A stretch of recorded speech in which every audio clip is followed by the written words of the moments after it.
नमस्कार, मैं डॉक्टर शिवहर्ष सिंह आज पुनः राजनीति विज्ञान के एमए के चतुर्थ सेमेस्टर के विद्यार्थियों के लिए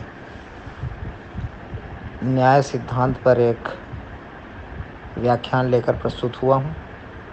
आज का विषय है रॉल्स थ्योरी ऑफ जस्टिस, अर्थात जॉन रॉल्स का न्याय सिद्धांत। विद्यार्थियों, जैसा कि मैंने अपने प्रथम ऑडियो में अर्थात न्याय सिद्धांत पर प्रस्तुत किए गए प्रथम ऑडियो में आपको बताया था कि न्याय की अवधारणा अति प्राचीन अवधारणा है और प्राचीन काल से ही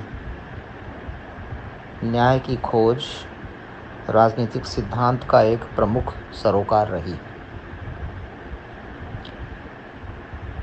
विभिन्न कालखंडों में न्याय के अनेक परिप्रेक्ष्य प्रस्तुत किए गए हैं और इसी प्रकार आधुनिक समय में भी न्याय के अनेक परिप्रेक्ष्य विकसित किए गए हैं। इन्हीं में से न्याय का एक परिप्रेक्ष्य है लिबरल पर्सपेक्टिव ऑन जस्टिस या न्याय का उदारवादी परिप्रेक्ष्य। विद्यार्थियों, यह बात बहुत ध्यान देने योग्य है कि न्याय के उदारवादी परिप्रेक्ष्य के अंतर्गत न्याय की प्रमुख समस्या है स्वतंत्रता, अर्थात liberty is the chief concern of the liberal perspective on justice. परंतु सब्सटेंटिव लिबर्टी या तात्विक स्वतंत्रता या सारगर्भित स्वतंत्रता को प्रदान करने हेतु न्याय के इस उदारवादी परिप्रेक्ष्य के अंतर्गत समानता एवं बंधुत्व अर्थात इक्वलिटी और फ्रेटर्निटी की अवधारणाओं को भी स्वतंत्रता की अवधारणा के साथ समायोजित किया गया है। न्याय के उदारवादी परिप्रेक्ष्य के प्रतिनिधि विचारक जॉन रॉल्स हैं, जो अमेरिका के एक समकालीन दार्शनिक रहे हैं। इनका जीवन काल 1921 से 2002 रहा है। जॉन रॉल्स ने 1971 में प्रकाशित अपनी प्रसिद्ध पुस्तक अ थ्योरी ऑफ जस्टिस में अपना न्याय का सिद्धांत प्रस्तुत किया है। अपनी इस महान कृति अ थ्योरी ऑफ जस्टिस में जॉन रॉल्स ने प्रारंभ में ही लिखा है कि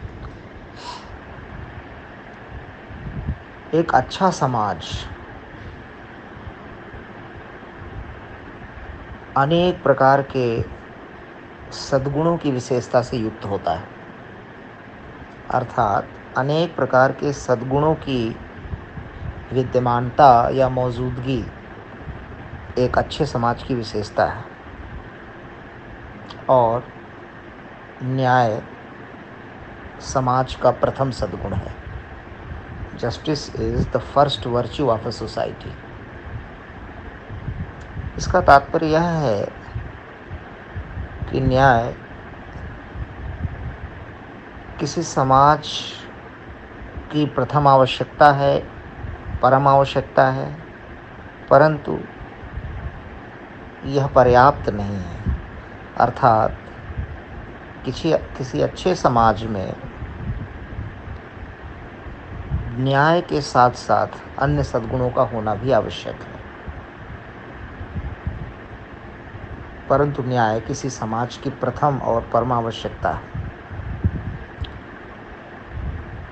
इसके साथ ही साथ यह ध्यान देने योग्य है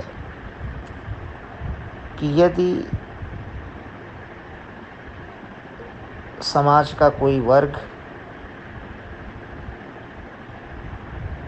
यह कहता है कि न्याय को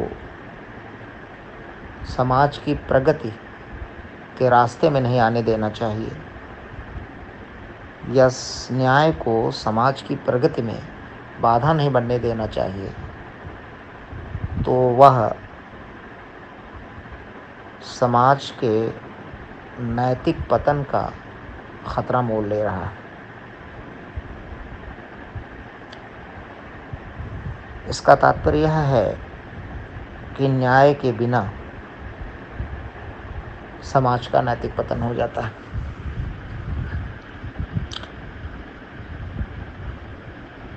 जैसा कि हमने यह बताया है कि जो न्याय का आधुनिक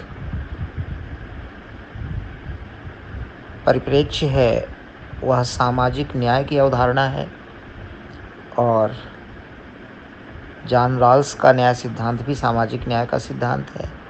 और सामाजिक न्याय के सिद्धांत का सरोकार वस्तुओं, सेवाओं, सम्मानों, शक्तियों, अधिकारों, दायित्वों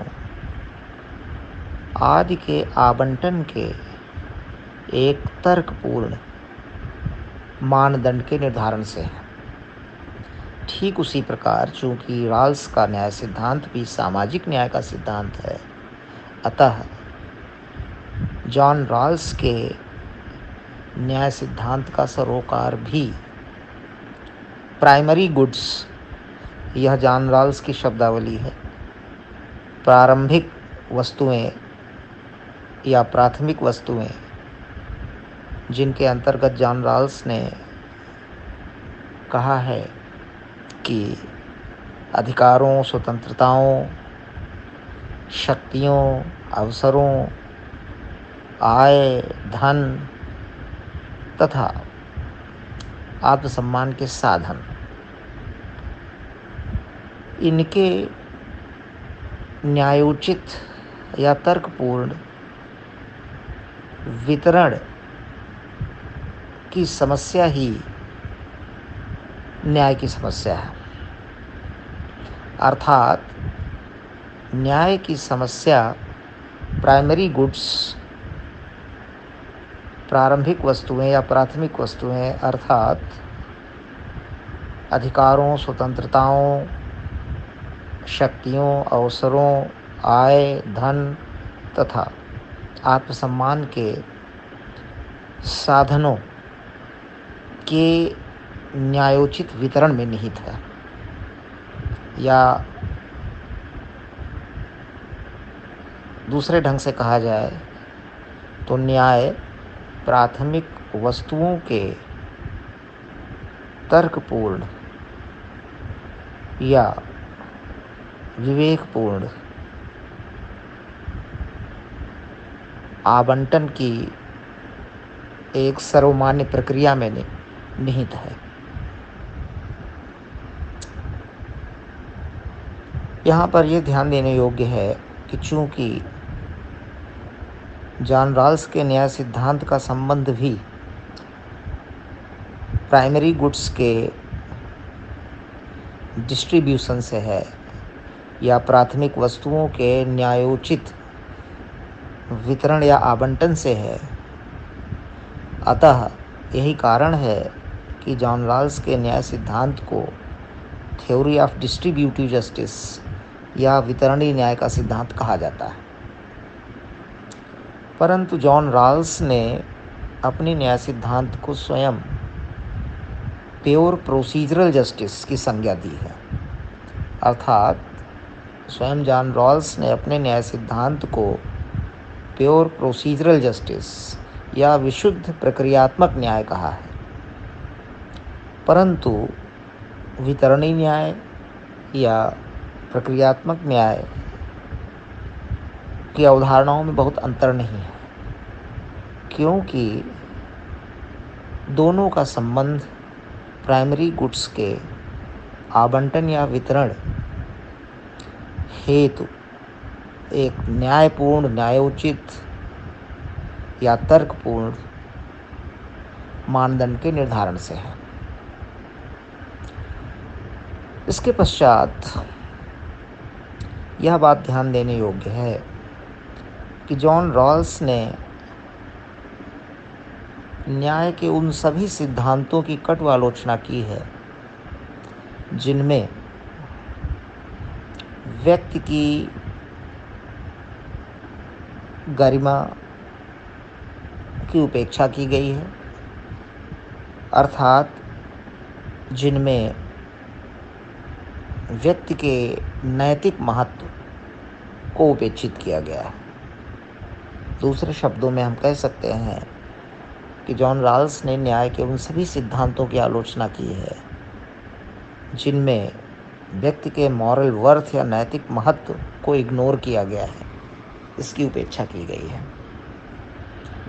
इसी क्रम में जॉन रॉल्स ने बेंथम के उपयोगितावाद के सिद्धांत की भी आलोचना की है। जॉन रॉल्स ने उपयोगितावाद के आधारभूत सूत्र the greatest happiness of the greatest number की आलोचना की है। जॉन रॉल्स ने यह कहा है कि यदि greatest happiness of greatest number या अधिकतम लोगों के अधिकतम सुख के उपयोगितावादी सूत्र को आवंटन का आधार बनाया गया, वितरण का आधार बनाया गया, तो इस सिद्धांत के अनुप्रयोग के फलस्वरूप